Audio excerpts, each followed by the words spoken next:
You just did something that 99% of people on this planet won't be able to do tomorrow. You turned on the tap, and water came out. We treat water like background noise, like air, like something that's just there. You've heard it before. A person can survive without food for a month, but without water, 3 days, maybe a week. That's a comforting lie, because when water disappears from planet Earth, the question isn't how long one person lives. The question is how long humanity lasts. Today, we're not talking about desserts or doomsday preppers. Let's imagine reality, not a million years from now.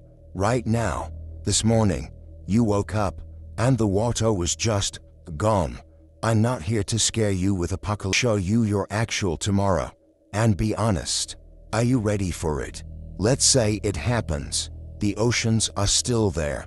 The glaciers are standing, but your faucet, dry air. Physics says the water exists, but it's inaccessible. Every single drop of fresh water is gone, taken, or it just left. The first 30 minutes, you won't believe it. You'll twist the handle, knock on the pipe. It's psychological denial. Your brain refuses to accept a reality where your morning ritual is broken.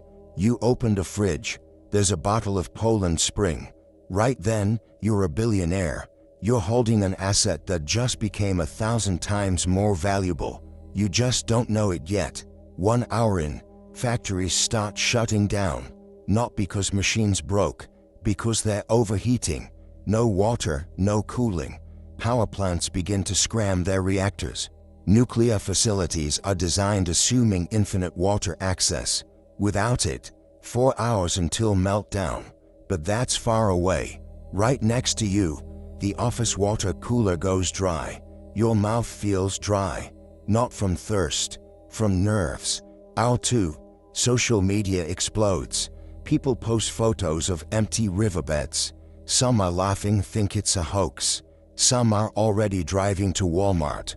The shelves are empty, not because they were looted this morning. They were emptied yesterday by the people who read FEMA manuals. You have a stash at home, right? You walk into a supermarket. A fight breaks out. 2 men arguing over the last bottle of Gatorade. Gatorade, 99% water, 1% electrolytes, 100% insanity. Your brain is still running on autopilot, grabbing food, but food is poison without water. A dehydrated body can't digest. You'll die full. By the end of day 1, the city becomes a greenhouse. No water means no evaporation, no cooling. Asphalt, that used to be cooled by moisture, is now a frying pan. Temperature in Phoenix hits 130 in the shade, not because the sun got hotter, because there's nothing left to cool the air. Hospitals close first. Surgery without water. Impossible. Not just dirty hands. Sepsis in 20 minutes. Dialysis machines stop. 500,000 people in the U.S. alone realize their clock just sped up. But you're healthy, and you're thirsty. Psychologists call it a value shift. Normally, you care about your mortgage, your relationships, your likes. Without water, there's only one drive. It overrides fear, shame, empathy. Studies show, at 3% dehydration, people stop recognizing their own family. The brain shrinks. You don't see your mother, you see a container with blood, and blood is 50% water. Disturbing. It's biology. By midnight, water riots begin. But there's no one left to riot. Cops are exhausted. The National Guard is drilling dry wells. The aquifers are empty. The water just evaporated. The planet shed its skin. You step outside. It's quiet. No cars. Bikes are dead. Gasoline is boiling in the tanks. No birds. They've already fallen. You look up. The sky is strange. Murky yellow dust. Normally, water pins dust to the ground. Now it's free. You breathe in. It tastes like chalk. Day 2. Survivors move toward the ocean. The Great Migration, the one we love to film in zombie movies, happens because it's salt. We forget a simple fact. 70% of the planet is water. 97% of it is liquid death. Desalination takes energy. Energy takes cooling. A loop you can't break. You reach the coast. You fall to your knees. You can't drink a drop. Your kidneys can't process salt. You'll die faster than from thirst, cerebral edema. The ocean beckons. It's salty. The cruelest irony. You remember the glaciers, Greenland, Antarctica. 70% of all fresh water, but you're in Florida. You don't have a helicopter. And the glaciers are now war zones. Private military contractors are already there, building walls of ice. Water became oil. No, water became blood. Here's the thing. Even if you reach an iceberg, you can't drink it frozen. You need heat.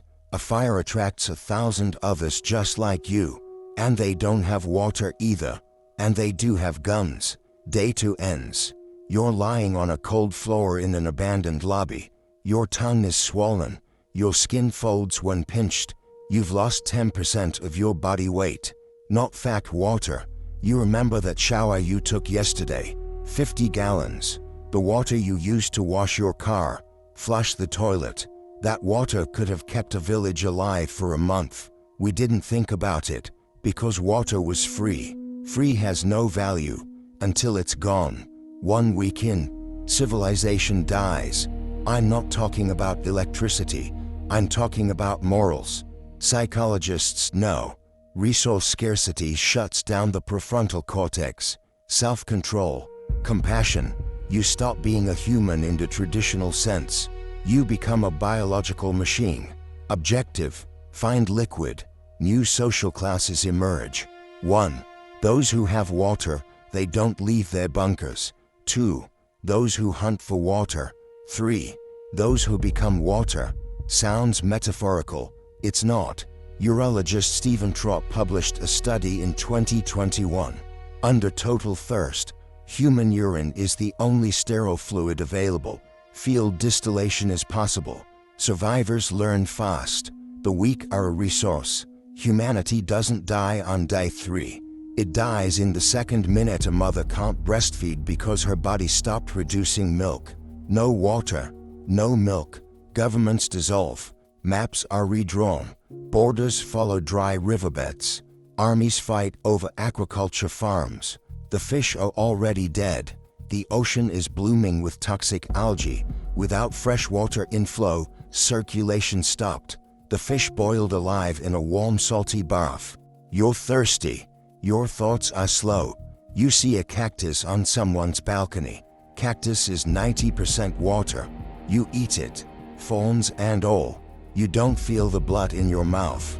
Your taste buds atrophied hours ago. But the planet isn't silent. The earth has a voice. We're hearing it now. When water leaves, the land sinks. Mexico City dropped 30 feet in 50 years from groundwater pumping. Now imagine the water removed instantly. Continents shift. Tectonic plates lose their lubrication. Earthquakes where there were none. California, the eucalyptus trees dry out.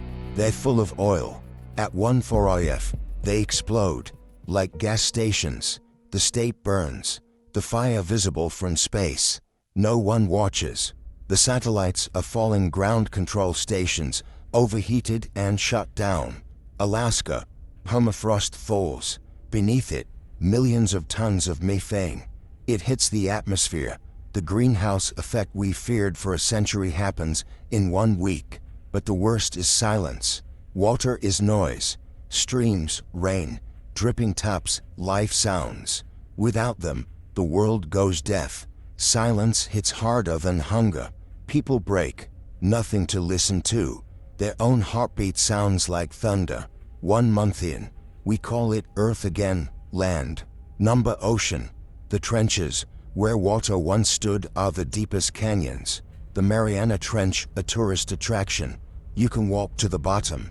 Ticket price, 1 bucket of water. Who's left?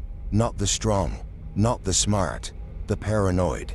The ones mocked in 2020 for hoarding canned beans and water jugs in the basement. They have a 3-day head start. In 3 days, they dig a real well while everyone else fights over energy drinks. The hydrologists survive, people who read the land, who find water by plants and bird behavior, but the birds are gone, so they learn again. The climbers survive, high in the Rockies. The glaciers hold water, thin air. You trade water for oxygen. Choose suffocation or thirst. Communities form. Strict rules. 1 cup of water per day. 5th execution. Gold is worthless. Diamonds litter the streets. You can't drink diamonds. Women stop giving birth. The body blocks reproduction without water. Humanity stops reproducing. Not from famine, from dryness. Children born in this time different. Scientists predict large eyes to catch moisture from the air, dark skin, protection from radiation. The ozone layer collapsed without stratospheric water vapor. The new human, child of the desert. You know what's terrifying about this scenario? It doesn't need aliens or an asteroid. The mechanisms are already running. Right now beneath your feet, 500 feet down, the water table is dropping. India, California, Cape Town already had its day 0. The day the taps shut, we think water is infinite. It comes out of the wall, so it must exist. But the tap isn't a source. It's an ATM, and the account is overdrawn. I don't know if the water ends tomorrow, but I know this. You opened this video. You watched it to the end. That means you care. We step out of the shower, watch the water swirl, do nothing, because tomorrow it'll be there. But one day, tomorrow doesn't come. Pour yourself a glass of water, just water, not soda, not juice. Hold it up to the light. This liquid is older than the sun. It swam in dinosaurs. It rode the first clouds. It was in your grandmother's tears. And it's waiting for you to save it for the ones who come after. Thank you for watching. Comment below with your city and the word water. Let's see how many of us still remember the taste of life. This isn't the end of the world. It's the end of carelessness.